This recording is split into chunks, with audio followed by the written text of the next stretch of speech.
আমাদের সন্তানদের জন্য দোয়া করি, কি দোয়া করি বলেন তো? বেশিরভাগ মানুষ কি দোয়া করে? আমাদের দোয়াগুলো যারা কোরআন হাদিসের বাতানো দোয়া পড়ি না, নিজে থেকে দোয়া করি, অনেক সময় ভুল দোয়া করি, সবাই না, অনেক সময় ভুল দোয়া করেন অনেকে। যেমন আল্লাহ আমার ছেলে যেন জিপিএ 5 পায়, আল্লাহ আল্লাহ আমার ছেলে যেন সিরিয়ালে চলে আসে, আল্লাহ আল্লাহ আমার ছেলে যেন অমুক কলেজে চান্স পায়, আল্লাহ মেয়েটা যেন অমুক ইউনিভার্সিটিতে চান্স পায়, আল্লাহ অমুক। এই না আমাদের দোয়া। আচ্ছা, এটা সাময়িক একটা টার্গেট হতে পারে, দোয়া হতে পারে, এটাতে এটা করলে গুনাহ হয়ে যাবে, এই দোয়া করলে একেবারে ভুল হয়ে যাবে, আমি সেটা বলছি না। কিন্তু আমি বলছি দেখেন আল্লাহ কি দোয়া শিক্ষা দিচ্ছেন। সূরা ফুরকান আয়াত নম্বর ৭৪ আল্লাহ শিক্ষা দিচ্ছেন, রব্বানা হাব লানা মিন আজওয়াজিনা ওয়া যুররিয়াতিনা কুররাতা আয়ুন ওয়াজআলনা লিল মুত্তাকিনা ইমামা। কি দোয়া! এই দোয়ার অর্থ জানেন? সুবহানাল্লাহ, হায়রান হয়ে যাবেন এর অর্থ শুনলে। আল্লাহ সুবহানাহু ওয়া তাআলা বলছেন, তুমি দোয়া করো, ওয়াল্লাযীনা ইয়াকুলুনা রব্বানা হাব লানা মিন আজওয়াজিনা ওয়া যুররিয়াতিনা কুররাতা আয়ুন। এইটুকু শুনে মানে কি? হে আমার রব, আমার সন্তান সন্ততি, আমার জীবন সঙ্গী সঙ্গিনী, স্ত্রী স্বামী, নারী পুরুষ একে অন্যজনের জন্য দোয়া করবে, আল্লাহ এমন সঙ্গী জীবন সঙ্গী দান করেন, এমন সন্তান দান করেন যারা আমার চক্ষু শীতলকারী হবে। কি হবে? দেখেন, চক্ষু শীতলকারী হবে, এই কথার মধ্যে সব চলে আসছে। পৃথিবীর এমন কিছু নাই যে সন্তানের জন্য আপনি চান নাই একটা শব্দে। শব্দটা হলো কি? নয়ন জোড়ানো সন্তান, চক্ষু শীতল করা সন্তান। যাকে দেখলে আমার চোখটা শীতল হয়ে যাবে, অন্তরটা জুড়াইয়া যাবে, এই নয়ন জোড়ানো চোখ শীতল করা সন্তান। এর মানে হলো এই সন্তান এমন সন্তান চাই সব দিক থেকে পারফেক্ট হবে। কারণ আল্লাহ আপনাকে একটা সন্তান দিয়েছেন ফুটফুটে সুন্দর, হ্যান্ডসাম, দেখতে মাশাআল্লাহ খুব সুন্দর, কিন্তু ছেলেটা অন্ধ। আপনার অন্তর জোড়াবে? আপনার দিল ঠান্ডা হবে এই বাচ্চা দেখলে যে আমার ছেলেটা এত সুন্দর, কিন্তু সে চোখে দেখতে পায় না। আপনাকে আল্লাহ তাআলা একটা ছেলে দিয়েছেন না, চোখেও কোনো সমস্যা নাই, তার সকল অঙ্গ প্রত্যঙ্গ ঠিক আছে, দেখতে সুন্দর সুন্দর মাশাআল্লাহ, ফুটফুটে, চোখ কান নাক সবই ভালো, সে বিকলাঙ্গ না, কিন্তু ছেলেটার মেধা টেধা কিচ্ছু না, একদম বোকা শোকা, কিচ্ছু বুঝে না। আপনার ভালো লাগবে? আপনার চোখ শীতল হবে এই সন্তানকে দেখে? আফসোস হবে না, আমার ছেলেটা কিছু বুঝে না বেকুব।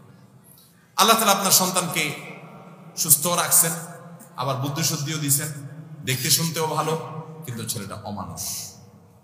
কি বলেন? একে দেখলে আপনার দিল জোড়াবে? আবার ছেলেটা দেখতে শুনতেও সুন্দর, চোখ মুখ সব ঠিক আছে, আবার সে বুদ্ধি শুদ্ধিও আছে, আবার সে অমানুষও না, ছেলে হিসেবে মানুষ হিসেবেও খুব ভালো, ভদ্র, আপনার কথা শুনে সবই ঠিক আছে, কিন্তু তার জীবনে কোনো উন্নতি বরকত নাই, পয়সা করি নাই, চাকরি বাকরি নাই, বেকার, কষ্টে দিনাতিপাত করে। এই ছেলেকে দেখলে আপনার ভালো লাগবে? ছেলের অবস্থা দেখলে আপনার ভালো লাগবে?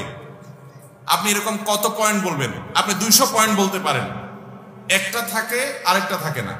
আমাদের মন খুশি হয় না যে আমার ছেলের সব আছে, এটা নাই। আল্লাহ সুবহানাহু ওয়া তাআলা এমন এক শব্দ শিখিয়ে দিয়েছেন, কারণ আল্লাহ তো জানেন যে কিভাবে দোয়া করতে, নিজেই শিখিয়ে দিয়েছেন, রব্বানা হাব লানা মিন আজওয়াজিনা ওয়া যুররিয়াতিনা কুররাতা আয়ুন। আল্লাহ আমার জীবন সঙ্গী, আমার সন্তান এমন দান করেন যে তাকে দেখলে আমার চোখ, আমার নয়ন কি করবে?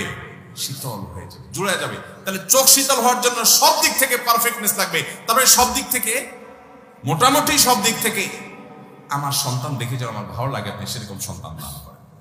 দেখছেন দোয়ার আদব আল্লাহ তাআলা শিখিয়ে দিয়েছেন। উল্টাপাল্টা দোয়া না করে সুন্নাহ সম্মত মাসনুন দোয়াগুলো আমরা বেশি বেশি নিবেদন করবো। আল্লাহ আমাদের সবাইকে তৌফিক দান করুন।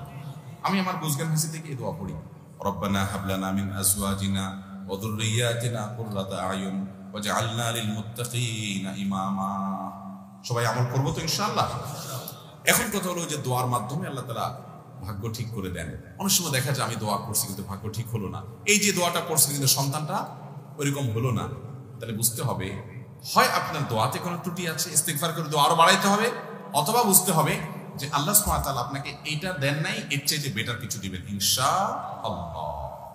আল্লাহ তাআলা আমাদের দোয়াকে বিফলে যেতে দিবেন না যদি দোয়ার শর্ত আদায় করি, আমরা মৌলিকভাবে ঠিকঠাক মতো দোয়া করি। আল্লাহ আমাদের সবাইকে সে তৌফিক দান করুন। তাহলে তাকদীরের প্রতি ঈমানের গুরুত্ব আমরা জানলাম, তাকদীরের স্তরগুলো আমরা জানলাম, আল্লাহ রাব্বুল আলামিনের কাছে আমাদের তাকদীর, আমাদের আল্লাহর ফয়সালা আমাদের জন্য, এটা যেন ভালো হয়, কিভাবে আমরা নিবেদন করব, কিভাবে আশা করব, কি আমল করব, কি করলে আমাদের ভাগ্য সুপ্রসন্ন হবে, সৌভাগ্যের অধিকারী হব, সে আমল জানলাম। এর বাইরে দুরূদ বেশি বেশি করে পাঠ করা, ইস্তিগফার বেশি বেশি পাঠ করা, এগুলো সৌভাগ্যের অধিকারী হওয়া অন্যতম একটা পূর্ব শর্ত। আল্লাহ রাব্বুল আলামিন আমাদের সবার নসিবে ভালো কিছু রাখুন। দুনিয়াতে যা হয় না হয় তার চেয়ে বেশি হলো আমরা যেন আল্লাহর ফয়সালা জান্নাতি হয়ে দুনিয়া থেকে যেতে পারি এবং জাহান্নামের আযাব থেকে যেন আমরা বেঁচে থাকতে পারি, আখিরাতের প্রতিটা বিপদ থেকে মুসিবত থেকে যেন আমরা বেঁচে থাকতে পারি। আর সে আযমের মালিক আমাদের সবাইকে সে তৌফিক দান করুন। জাযাকুমুল্লাহু খাইরা ওয়া আখিরু দাওয়ানা।